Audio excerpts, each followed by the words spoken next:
My guest today is Joni Deutsch. She's an NPR veteran, a contributor at Harvard's Nieman Lab, and the vice president of podcasting at Podglomerate. She helps brands such as CVS Health, PBS, and Expedia refine their podcasting strategy and grow the audience of their show. In this episode, we discuss pitfalls that broadcasters should be careful not to fall into when entering the podcast space, how to secure partnerships with Apple Podcasts or Stitcher, tips to grow the audience of your show on a budget that haven't been shared in any episode of the podcast to date, and much more. Enjoy.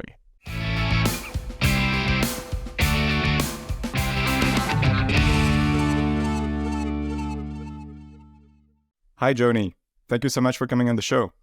Thanks for having me. I'm really excited to chat with you today because you have such a unique profile. You started your career in radio before transitioning into podcasting. So that actually already gives me my first question, which is there any tip that you would give to broadcasters, radio, and newspapers that go into podcasting, either reformatting their content or starting their native podcasts? Pitfalls that they shouldn't be falling into. I have a ton of experience with that, actually more than 10 years after having worked with NPR and various public radio stations across the country. The main idea here is that even if you are able to create content for radio, on radio, broadcast media, that doesn't mean that it's going to translate exactly over to a podcast feed if you take it from radio and put it into an RSS feed. So bearing that in mind, it's important to know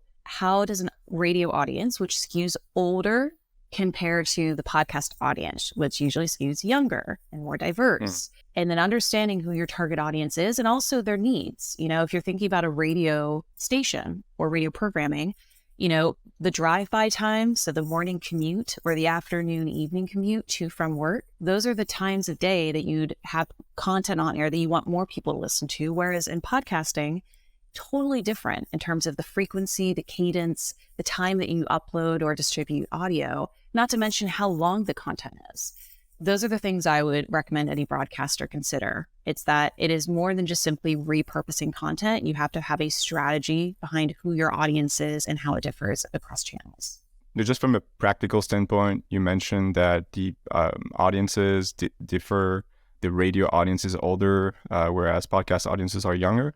How does that really translate into maybe the content, the intros? Like how do you tailor the content to the audience and their age groups? Well, it's also worth considering too the clock. So if you work in radio and broadcast media, so even television, right?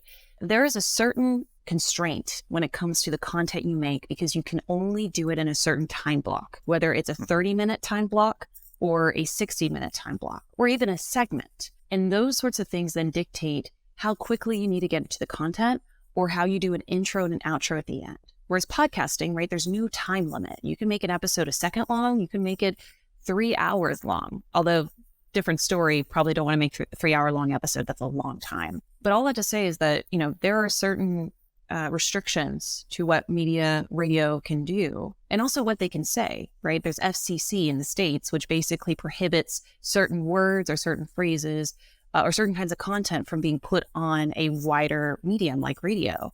And that's not really the same in podcast land. So those are things to consider in creating content. If you're in a podcast scenario, then you could make an intro as long as you'd like or as short as you like. In radio terms, every word matters because every second matters. So you have to cut out a lot of stuff to get to the heart of what you're doing because you don't have a lot of time to be able to make it a longer extended conversation or feature. Interesting. So publishers can, just dump their audio file from the recording of the show. They really need to repackage it in a way that makes sense. Would you recommend doing some sort of, how would you call this, director's cut? As you said in the show, you need to cut a lot of things. Would you then recommend having a full, extensive version of the show on the podcast, or is that maybe going overboard? No, absolutely. I think it's a great idea. It's one that a lot of public media stations, a lot of broadcasters utilize, right? Like you don't have enough time within your 60-minute block to approach all the things, all the questions. Or maybe the heart of the conversation is one topic, although in the raw interview, you cover a lot. So one of the things that they have done is say, hey, if you want to listen to the uncensored interview, uncensored, right? Because again, you have to censor certain things for broadcast purposes, or the extended interview, the raw interview, things we couldn't make it to air. That's part of the promotional package of radio, is that you can say that to say, hey, make sure you follow us elsewhere to see what happens behind the scenes. So if anything, podcasts for broadcasters gives them a way to show all the things. Whereas radio, you have to be, again, very considerate of the time you have and the presentation you have for it. So the podcast medium allows them to be a little bit more human, showing all the facets of it rather than just one. So it's not just about capturing those younger audiences that don't use radio. It's also about trying to re-engage even with other audiences that use radio and trying to get them to consume more of your content over the podcast medium. Yeah. It's trying to diversify, right? Because there may come a point in time, there's studies on this, where the inception of the smart speaker, right? From the Amazon Alexa to Google to the list goes on, traditional radio broadcast listenership, especially in cars, has continued to decrease as smart speakers or Bluetooth or connected products are coming in to take over the audio share, the listening share of space. And so that means that broadcasters, radio, television like, they have to find ways in order to train their audience, to teach them, to follow them and find them elsewhere, because there may come a point where if you don't transition that audience to knowing how to use a smart speaker to access the radio station, or if you don't follow the show in the podcast feed, they may just ease out of it and go to another medium. So part of this is just a process of these broadcasters having to tell people, find us wherever you find your other things you listen to or enjoy, because they don't want to lose all that audience all at once. So it's about making sure that you capture new audiences and keep your audience and make the whole thing future-proof. Correct. You mentioned you worked at NPR. You're also a contributor at NeimanLab.org, and I read the pieces you wrote there. And there's a funny quote that I'm going to read now. Podcast audience development is really just an elaborate disguise for podcast relationship building. As you grow stronger ties with loyal listeners, you're also establishing deeper bonds amongst audio creators, writer, app developers, and the wider podcast community. I'd like to focus on the part about app developers. So you worked at WFAE, and you established collaborations for audience discovery with major partners like Apple Podcasts, Stitcher, TED.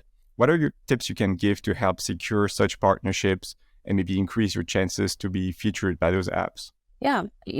As I mentioned in that piece that I shared with Harvard, it's one of a few I've been able to contribute to share just some large ideas around the podcast and radio and audio ecosystem. The one that you cited is one where I tried rooting it in this idea that it's not a one-way street, the way we approach podcasting. From the content side, where we create content, we're making it for someone, we're making it with someone, whether on the production side or the audience in mind, right? The give and take of them listening, responding, us responding to them, and so on. The same holds true with relationships to grow your strategy and to grow the output and the audience around it. And in this case, that means collaborations with individuals in the space, from, the editorial features on a podcast app like Apple or TuneIn or Stitcher, to cross promotions that you do, like with podcast companies like TED. It's finding the way in which you're understanding who is your target audience, where do you need to be able to get that target audience to know about your story, to know about your podcast. And what can you also give your cross-promotional partner, whether it's an app or a podcast player, so that it's not a one-way street of, I am asking you to give me something. It's actually reciprocal. So you're working together, you're growing something so that you're also benefiting and you're benefited. So I keep that in mind, in that it's worth just starting a conversation, finding a point of entry, a point of interest, of commonality. So if you're on LinkedIn, if you're on Twitter, if you see an article about someone that you'd love to learn more about, collaborate with them on, or if you see something they're working on that you think you actually could assist them on, then that's something for you to be able to reach out to say, hey, I'd love to connect, 15 minutes of your time, maybe just stay over email, whatever the case is, to chat about this, because I feel like I can help you and I can help whatever your goals are. And also I'd love to be able to learn and grow with you in what I'm wanting to do with my goals as well. It's a process. It isn't just a seed that overnight is going to sprout into a tree.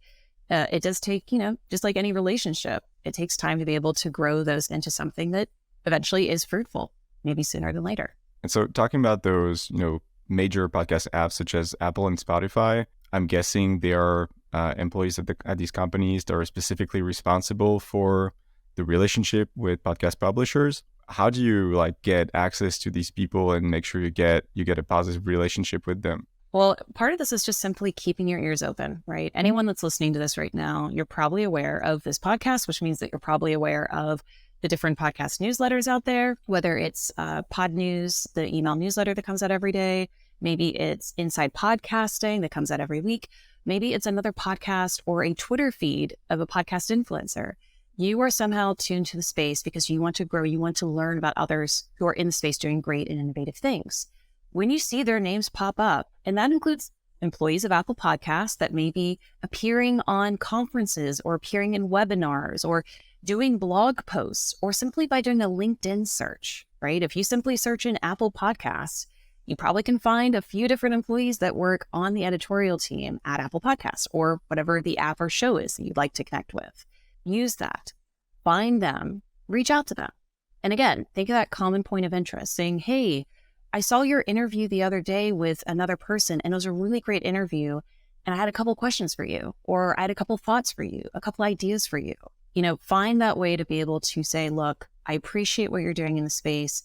I'd love to learn more. I'd love to grow more. So honestly, it's just sleuthing. It's, trolling around or searching around to see who is it that you want to learn from and how can you reach out to them in an authentic way so it doesn't feel like you're yelling in their inbox for their attention. So finding that common point of interest and also finding your unique angle to, make your show or the shows that you're promoting more interesting or unique to Apple and get their attention, basically. Correct.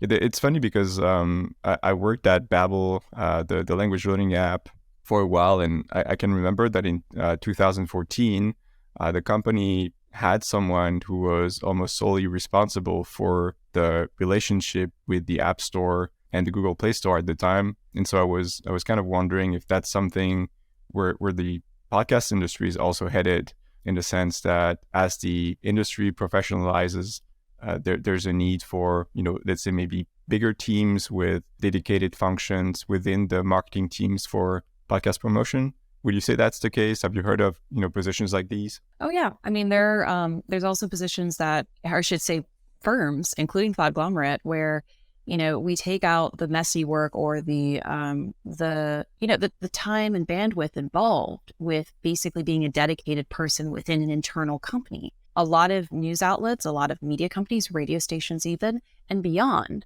want to get into podcasting, but they don't have the dedicated bandwidth or resources or time to have that one person on their team be the relationships person that you're referring to, be the partnerships person you're referring to, solely dedicated to being able to grow these podcast relationships in the industry for app features to cross promos, interviews, and list goes on. To your point, I think within audio companies, to some degree, that is that dedicated person or persons. But if it's outside of audio, that's a totally different game. And so that's what the Podglomerate does, is that one of our arms is focused on distribution, or in this case, marketing and audience development, my department I oversee, just to be able to say, hey, we're here. And the relationships that we as the Podglomerate individually and collectively have built, we're able to call upon those and grow out others to help benefit the shows and the clients that we're working on. Very interesting. I actually hadn't thought of this way. It makes a ton of sense, right? It's like when you start working, say, within an agency, you're not just, buying their services in terms of hours put in, hours worked, but you also tap into their network and existing relationships with the apps. So your chances increase massively to get the attention of, say, Apple or Spotify in that case.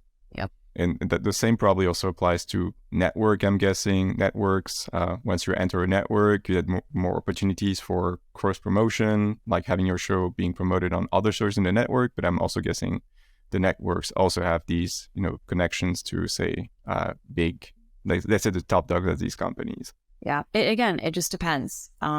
There's a wide range of companies that are out there right now making podcasts, whether they're natively in the space because they work in audio, like Wondery, or if they're publishers that are, like I mentioned earlier, they are investing in other media because they want to make sure they diversify their audience pool or streams of content and revenue. So it just depends on the situation. So let's move on to one of my favorite questions that I usually ask on the show. I've asked it a number of times, which is, how do you promote a podcast without a marketing budget? And I talk with different guests about it, with Miriam Abrams, with Stephanie Arkelian. They all had different answers on how to do it best, but there were a couple answers that came coming back, such as promo swaps and submitting your show to Castbox, Overcast, these kind of apps, leveraging your own assets, maybe your social media accounts, your newsletter. What are other ways that you can promote your podcast without spending big bucks? The first thing I would say, and it goes back to this earlier idea I shared, which is about your target audience and knowing who your target audience is. Without a doubt, there are podcasts out there that will tell you, well, my audience is everyone and anyone. And that's perfectly fine and well. It's a great ideal. But the issue is, if you even think of Joe Rogan or one of the other bigger podcasts out there, like Up First from NPR, or The Daily from the New York Times, even the most popular podcasts in the world, are not listened to by everyone in the world and anyone in the world. There are target audience segments involved.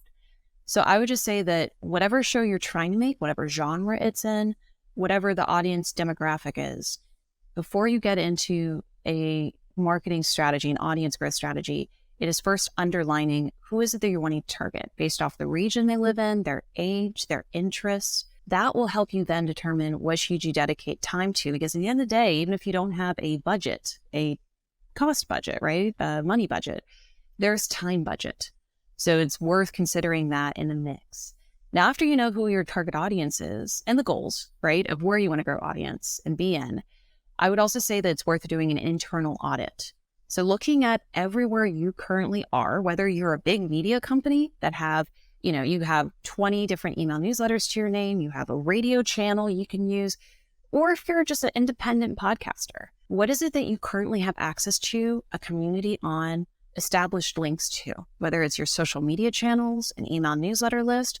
Maybe you're connected in person, right? Maybe you oversee events in the community, or you're part of different affiliations or groups. Whatever it is that you think could have impact, could have value, and also ties into your target audience, I would create that bullet point list, that talking points list of where are you currently easily that you can access to tap into to let people know that you have a new show or a new season coming out. Now, other than those two ideas of knowing your target audience and knowing where you currently are that you can access, I would just say that you're able to then create a strategy around those two ideas to expand it out. Of course, some of the most effective promotions we've seen historically have been ones where they're in the audio platform as is, because that's where a natural audience is for podcasting, is that they're geared towards podcast related entities, whether it's podcast apps or cross promos on podcasts where they're being heard by people who love that show. But I would also say that in addition to that, it's worth looking into email newsletters in the sense of, would you want to pitch to a popular daily email newsletter like The Hustle or Morning Brew or The Skim, depending on who your target audience is? Where is your audience going to for news and information and entertainment? If it's cable broadcast, find a pitch and create a quick template, send it off to people in the media industry that you think would want to cover this, because based off your research, that they've covered previous podcasts or previous topics, or maybe even guests on your show. Things like that, yes, they're going to take a little bit of time, but money-wise, so long as you have the ability to type something out and send something out over email, that's your cost. So thinking ahead and thinking through, where would you ideally like to see and what's going to cause impact, but rooting it in the strategy of what are your goals? What is the mission of what you're wanting to do with your podcast? Generally, to summarize a bit, people should think outside of just, the world of podcasting and try to expand their views and vision in terms of promoting their show to, say, for example, like newsletters, as you mentioned, like The Skim, The Hustle. And so you're really able to get free placements in these newsletter, assuming you go about it the right way. Yeah, and that's what we do at the Podglomerate, right? Like, we do marketing audience development work and publicity work for clients that we take on, whether it's PBS, whether it's iHeart, an NPR member station. The list goes on. And the way we do it is that we are looking at the show, we're looking at their goals, their audience targets, and then we are figuring out who in the industry are the people that if we have a pre-existing relationship with, wonderful. But if not, where should we reach out to? Who should we reach out to that aligns to what we're pitching? So if we are pitching for a cross promo, then we're looking to shows that align with the show we have. So we can reach out to naturally say, hey, would you like to do a feed drop opportunity? Would you like to do a cross promo? Would you like to do a guest interview with the host of the show we work on? Or in the case of what I was sharing earlier, email newsletters, cable broadcast companies, whatever the case is that works in media that could cover the show. It's reaching out to the person who truly would be the best person at that outlet or on that department, that team, to say, hey, we're reaching out because we see that you've covered this host of the show before in another way, or we see that you have covered this topic or a similar podcast. Would you like to cover this? Would you like to interview our show host? Making that targeted list and showing that you did your research and it would make sense to that journalist or that individual, that makes all the difference. And again, you're not paying for that.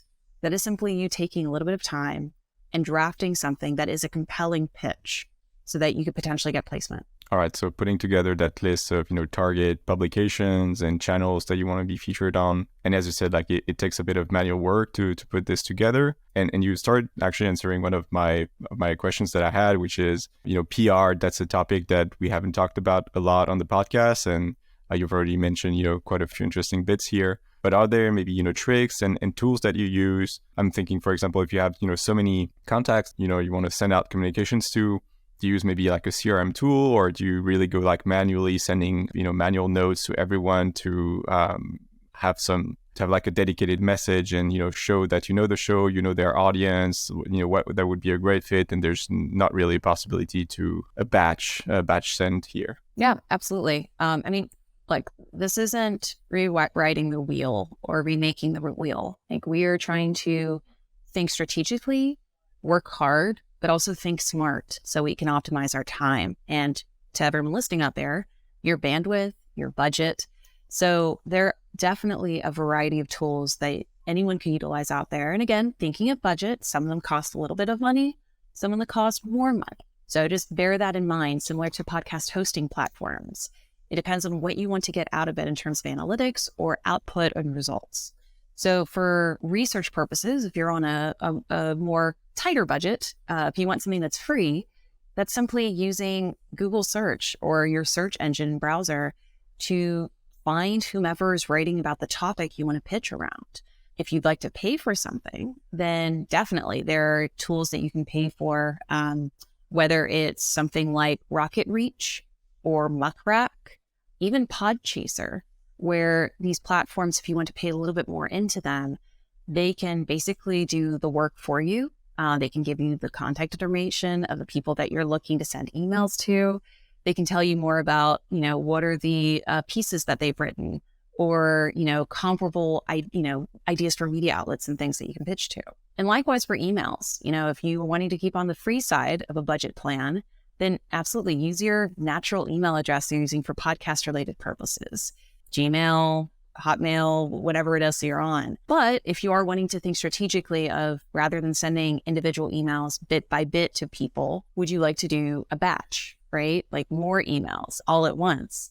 In which case, there are other email platforms you can utilize. It really depends. But just know that if you type in something, you can easily get it for free, or you can probably find a very affordable option. Do you ever use LinkedIn Sales Navigator for this purpose? Not that. We've used LinkedIn simply for searches at large, but we haven't used it beyond just the basic capabilities of the social media platform as is. But that's not to say you can't or you shouldn't. Again, this really is just customizing it to whatever platform you're already comfortable with, or one that you'd like to invest more time into, given your goals. I truly mean it. There's a solution out there for anyone at whatever level and whatever budget. So keep in mind, just what are you personally able to put into it? And if you set that at the ground, at the outset of your podcast strategy, that's really going to benefit you, rather than going aimlessly into it, not having expectations or goals, because then it could turn into a process where pod fade or pod burnout is a real thing, not to mention going over budget. Makes sense. Yeah, I mean, sometimes, obsessing over spending $0 for your promotion budget might not make sense, especially if you really care about your show. And you mentioned, some tools you don't have to subscribe for like a year. You might, be doing this 30-day trial, like 30-day trial, let's say touch and go, even like, pay for a month if you have to. That might cost, $5, $10, $15, but in the end, it's definitely worth it, right? Absolutely agree. I am a big fan of trying out new things. One thing I'd consider for any podcaster out there is that you are not in debt to an idea or to a strategy or a process. If at any point you want to change, the beautiful part, one of the most beautiful parts of podcasting is that there's so much flexibility to it and openness. So if something's not working for you and you've tried a few different ways and you're struggling and you're anxious or stressed about it, change it. Try something else. Try a new strategy. It's okay. No one's blaming you. No one's going to make you feel bad about it. You need to find something that works for you, with you. So be open to the ideas and experimentation with that. Is there any clients you work with where, they were stuck, or maybe you applied your usual framework for promotion and you saw, things were not really moving and you managed to turn things around by applying a completely different strategy, turning things on their head? The thing about our firm is that we work with a wide variety of shows. So we work from shows that are focused on literature to shows that are focused on celebrity, like guests or influencers, to business, to education. I mean, the list goes on and on and on. So I think that the dynamic quality and clients and work that we do, it allows us to problem solve in different ways because we're not just focusing on one approach to a show or a genre. So we can take the lessons or the innovative ideas of a campaign from one client that maybe is a science or nature sound-rich production from a public media station, and then think about, well, what if we were to apply some of those things to a business show from an Ivy League institution? And so that's one thing I just say is that it's worth taking yourselves out of your shoes of wherever you are, whatever you're doing, and then just thinking, hey, pie in the sky, what ideas are out there?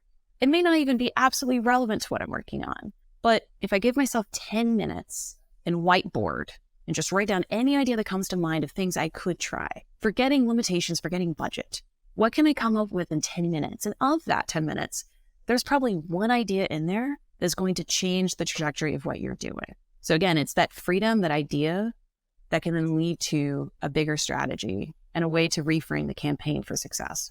Very interesting. It also ties back to something Miriam Abrams said on her episode, which is she's rarely seen a podcaster do their thing week after week without challenging themselves or questioning their approach and get to high volumes of downloads. Like it requires a constant self-questioning process. I mean, one way I've approached it is something to consider, right?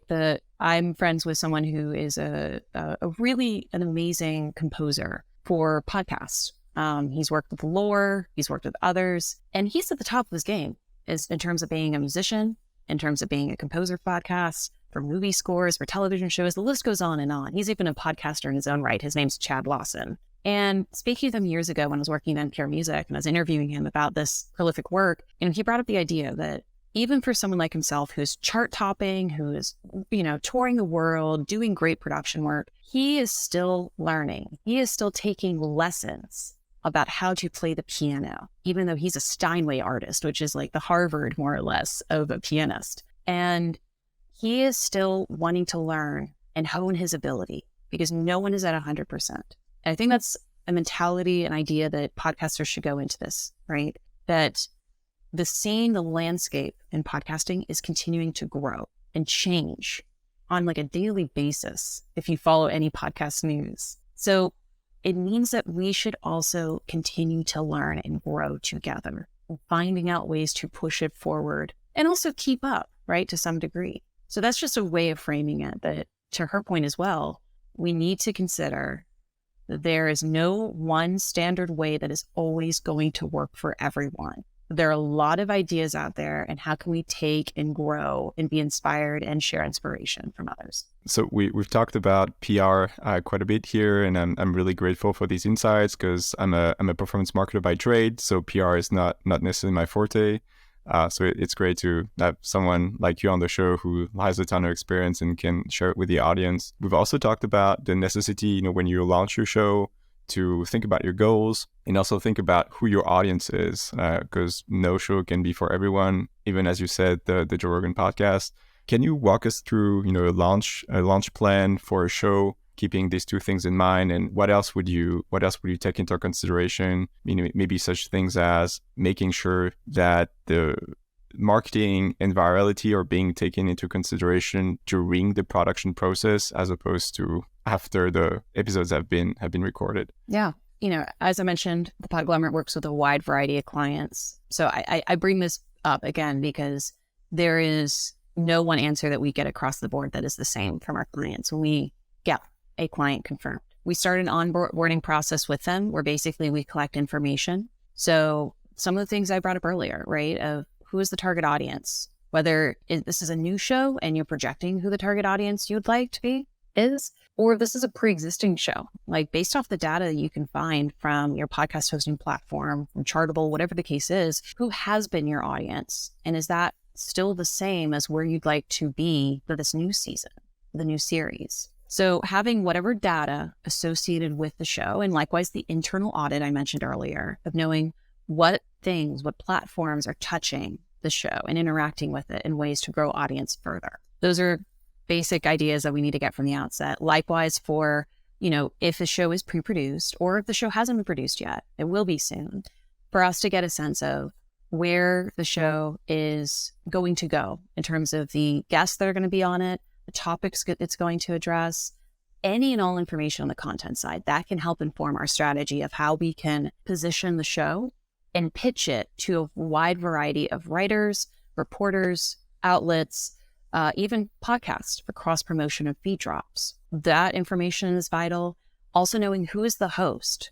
So is the host someone that comes from a background where they've won awards, they have a lot of acclaim, they have connections in the industry, they have big social media audience?